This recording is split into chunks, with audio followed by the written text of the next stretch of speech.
We will now see more precisely the construction of the boosting algorithm. This algorithm takes as input a dataset Dn, a set H of weak predictors, e.g. the set of decision trees, and a loss L, e.g. the quadratic loss in regression.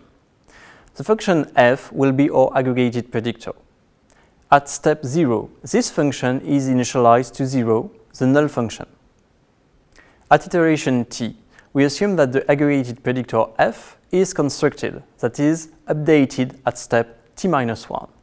We then look for the predictor ht in class H and the real parameter alpha t defined in equation 2, which lead to a new aggregated predictor f plus alpha t ht of minimal risk. In a sense, we are looking for the best decision tree to improve the risk of the aggregated predictor f.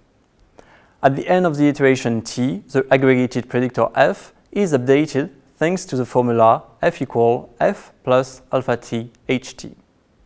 These steps are repeated until iteration t.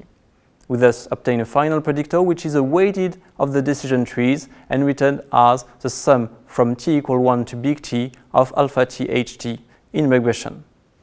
In binary classification, with the labels -1 and 1, the final predictor is a sign of the previous expression, which thus takes its values in the set -1, 1.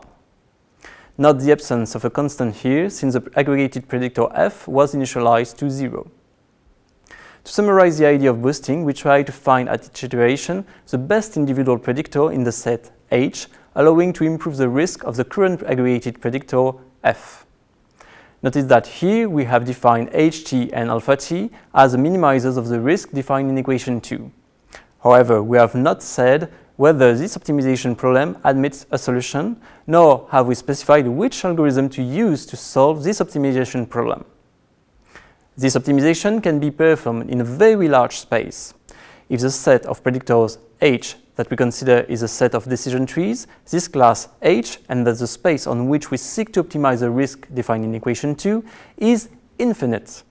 In this case, it is very difficult and often impossible to solve exactly this optimization problem. On the other hand, the problem appearing in equation 2 is a joint optimization problem. We try to optimize a function in ht and in alpha t simultaneously. This makes the problem even more complex. In order to present an algorithm that can be used in practice, we will see a particular case of boosting, the AdaBoost algorithm, based on exponential loss.